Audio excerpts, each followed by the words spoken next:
اور بھائی اللہ کریم نے فرمایا کہ تمہاری نعمتوں میں برکت کس سے آئے گی؟ تمہاری نعمتوں میں برکت کس سے آئے گی؟ وَلَوْ أَنَّ أَهْلَ الْقُرَىٰ آمَنُوا وَاتَّقَوْا لَفَتَحْنَا عَلَيْهِمْ بَرَكَاتٍ مِّنَ السَّمَاءِ وَالْأَرْضِ۔ برکتوں کا راستہ ایک ہے، وہ کیا؟ کثرت نہیں، تقویٰ ہے۔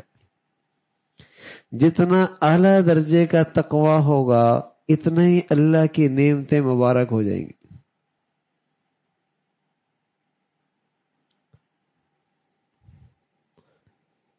نعمتیں اس کام میں آئیں جس کام کے لیے وہ ہیں، تو اس کا نام برکت ہے۔ تو کس سے آئیں گے یہ؟ تقوی سے۔ نعمتوں کا نفع بڑھ جائے کس سے ہوں گی؟ تقوی سے۔ نعمتیں انتہائی کارآمد بن جائیں کس سے آئیں گی؟ تقوی سے آئیں گی۔ نعمتیں پائیدار ہو جائیں، ان کا نفع پائیدار ہو جائے کس سے ہوں گی؟ تقوی سے ہوں گی۔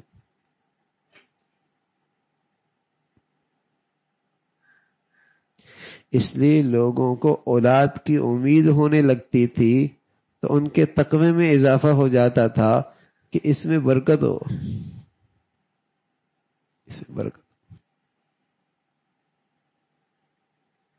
اس میں برکت ہو۔ مال کمانے میں، اکٹھا کرنے میں احتیاط کرتے تقوی، تاکہ اس میں برکت ہو، ورنہ کس کام کے میاں آگ کے انگارے گھر میں اکٹھا کرنا کون سی دانش مندی ہے؟ تو جوریاں بھر کے ساری زندگی چوکیدار رہنا کون سی عقل مندی ہے؟ مال کمانے، اکٹھے کرنے میں خواری اٹھانا اور پھر غیروں کے ہاتھوں میں تقسیم کر دینا، ڈاکٹر لے گیا، فلاں لے گیا، فلاں لے گیا، نہیں تو ساری زندگی بیٹھا رہا، اسے کوئی نہیں راحت و آرام ملا، دوسرے لوگ مزے اڑا رہے،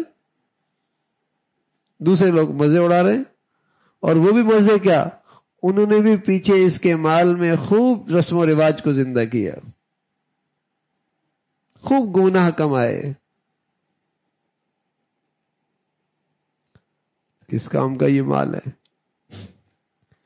تو تقوی کے راستے سے اللہ کی نعمتوں میں برکت آتی ہے، برکت، برکت، کہ نعمتوں میں نفع زیادہ ہو، نعمتیں پائیدار رہیں، کارآمد رہیں، جس مقصد کے لیے وہ نعمت ہے اس مقصد کے لیے وہ نعمت کام آئے،